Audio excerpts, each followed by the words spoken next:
Hi, I'm Adrienne. I'm a women's health nurse practitioner, and welcome to No Awkward Question. This is where we talk about all things women's health, sexual health, anything health related, and the big theme here is there's no such thing as an awkward question. We've heard it all. Well, let's talk about it. What we want to talk about today is vaginismus. I've had a few people ask me to make a video about this, and I chose YouTube to do this because I prefer it to be a little bit longer form than just like a TikTok or Instagram. So if you find this video helpful, don't forget to like, comment, subscribe, comment, share with a friend, and let's get into it. So number one, what is vaginismus? Vaginismus is an involuntary muscle spasm related to any type of penetration or sometimes touch. So if you look at the definition, it often will just say with penetration, but often it can be any stimulation or touch. So I kind of broke it down into myths and truths about vaginismus to kind of get everybody up to speed. So the first myth about this condition is that you just need to relax. That's not a thing. So often patients will come into the office and they say, I know it sounds crazy, but I cannot insert a tampon. I cannot have sex. I cannot do A, B, C, or D. I've had a handful of patients who were unable to consummate their marriage, and they've been married for 6 months, a year plus. Patients who cannot tolerate any type of exam, which means that they have been unable to do their cervical cancer screening, or if they've had pain or menstrual issues, they've been unable to have it evaluated due to their pain. So you cannot just relax and get rid of this problem. Otherwise, everyone would do that. So especially when it's related to sexual intercourse, very many patients are told you just need to relax or just have a glass of wine, have a drink, like go out for a date night and just chill out, and this won't be a problem for you anymore. But again, it is an involuntary muscle spasm. So it would be like telling someone just don't have a trick knee. You don't, just relax your knee. I don't know why you're complaining that it hurts you. There's a musculoskeletal imbalance that we need to address. So a second myth that is very commonly told to people is that you just need to find the right partner. Maybe this is a partner issue. I had a patient come to me who she had confided into to some friends and said, this is a problem I'm struggling with. And they said, well, I feel like if you just find the right guy, you'll be able to make it work. Again, no, it's you have a trick knee. You just need to run on the right surface and then your knee won't hurt you when you run. No, there's a musculoskeletal imbalance we need to address. So those are two myths. Two more. You can muscle through it, pun intended or unintended. You can't just grit your teeth and bear it, and then if you just try hard enough, you'll get through it.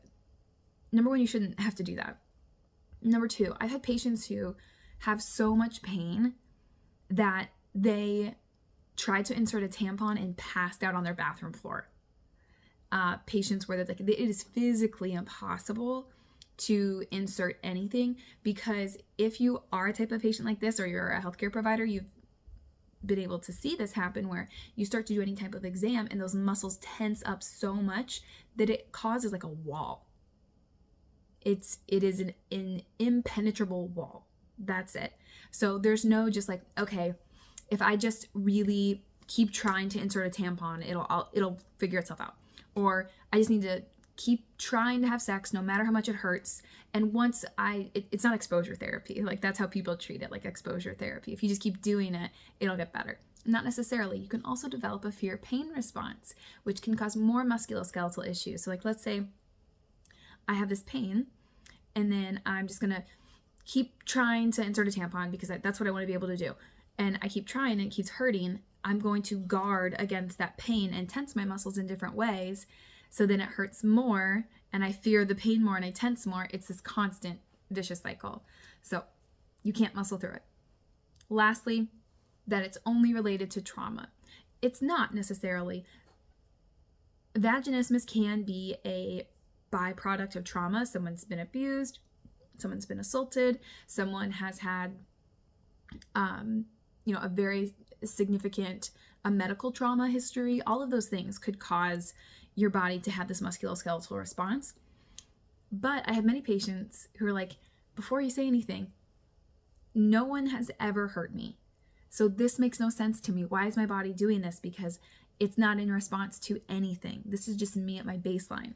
So it can absolutely be related to trauma, but sometimes it is just someone's baseline. So what are some truths? Number one is that this is more common than you think. So if you're someone who's struggling with vaginismus, you're not alone. I've had a lot of patients who are like, I finally told one of my friends, and they're like, oh my gosh, I had that too. This is what I did to fix it. So we think about 5 to 17% of women struggle with vaginismus, at least in some degree, which is wild because we used to think it was only 0.5%.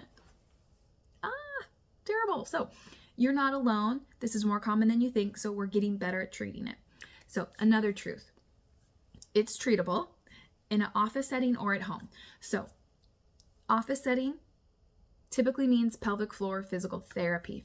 Oh my gosh, the best people in the world, pelvic floor physical therapists. And before you're like, oh, well, I can't do that. They're becoming a lot more readily available in the US. I know they're like already everywhere in many other countries, but they're more readily available in the US.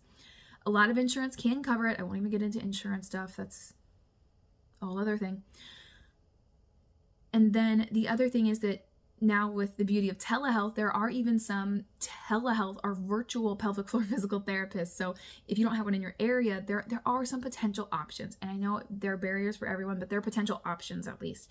That's how a lot of people effectively treat their vaginismus. They're going to go to pelvic floor physical therapy, and they're going to have their musculoskeletal system evaluated, their pelvic floor, their low back, their glutes, their abdominal wall, and say, okay, these are the muscles that are weak. These are the ones that are tight or too strong or not strong enough. And we are going to get everything in a nice harmony to achieve your goal of being able to do an exam, insert a tampon, have sex comfortably, whatever it is.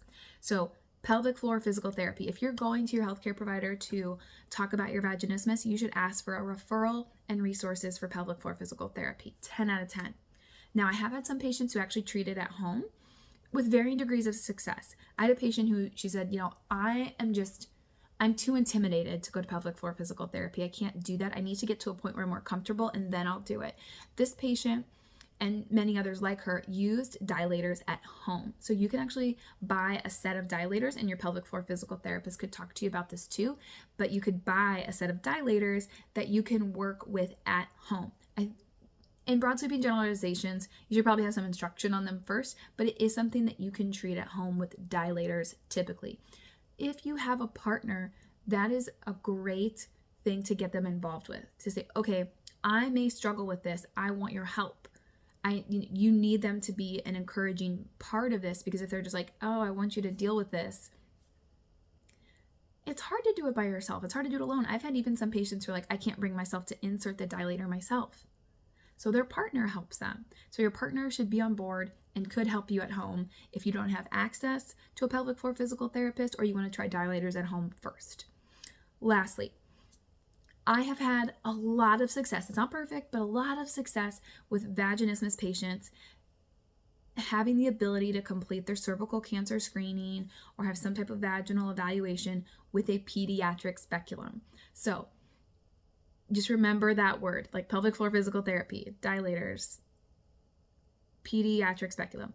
That's what you should be asking your healthcare provider for when you go in for an exam, because our regular small speculums might be too large. So trying a small speculum that is pediatric, it's like about the size of my pinky or smaller, and lots of lubricant. We take our time. You can ask for a longer window of time for your appointment. A lot of times it's going to be a 15-minute slot, so you can let them know, I really struggle with exams. Is there any way I could get a 30-minute appointment? That way you don't feel rushed, your provider doesn't feel rushed, and you can work as a good team to get that done. So that was rapid fire. Myths, truths about vaginismus. My last thing is, this could be a whole other video. So lead into that. You can let me know if you want that video or not. I have a lot of patients with vaginismus who